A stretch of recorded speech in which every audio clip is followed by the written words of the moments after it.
मैं मिलने आऊंगा, तुझे ले जाऊंगा, अब नहीं रह पाएंगे हम बिन तुम्हारे। मैं वादा निभाऊंगा, तुझे अपनाऊंगा, करीब हो जाएंगे हम और तुम्हारे।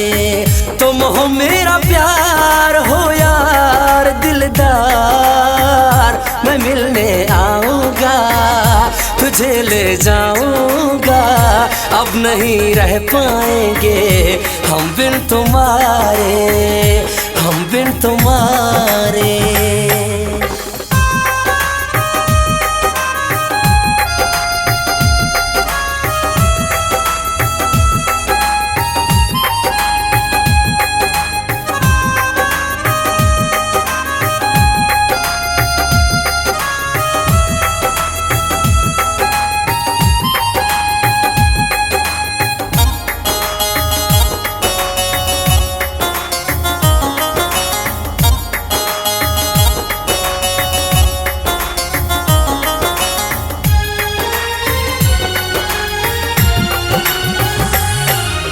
हसीन यादें मुझे ले आए, सीने से लग जाओ।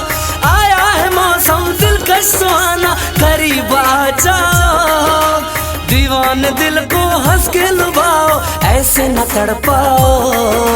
दिल पे हुकूमत तेरी है अपनी, ऐसे न शर्माओ। तुम हो मेरा प्यार, हो यार दिलदार। मैं मिलने आऊंगा, तुझे ले जाऊंगा, अब नहीं रह पाएंगे हम बिन तुम्हारे।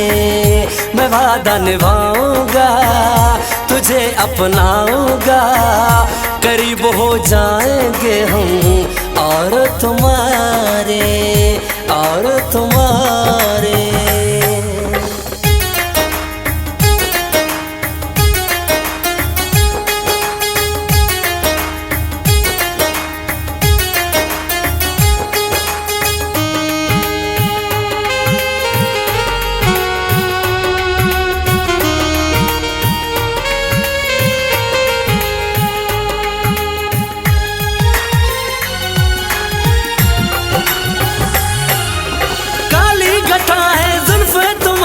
चेहरा किताबी है, नाजुक बदन है, कातिल अदाएं, चाल नवाबी है।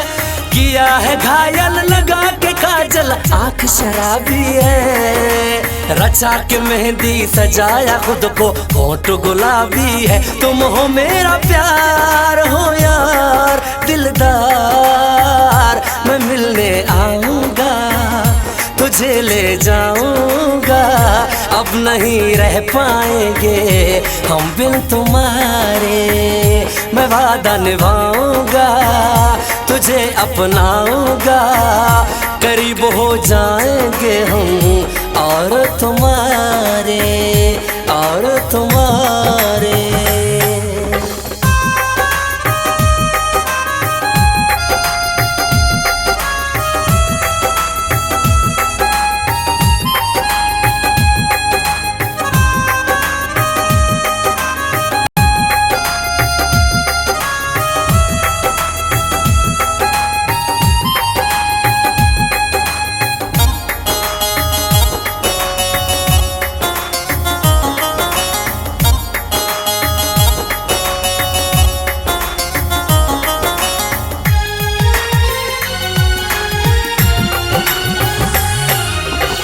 के जुदा ना रहेंगे अब हम, ये है कसम खानी।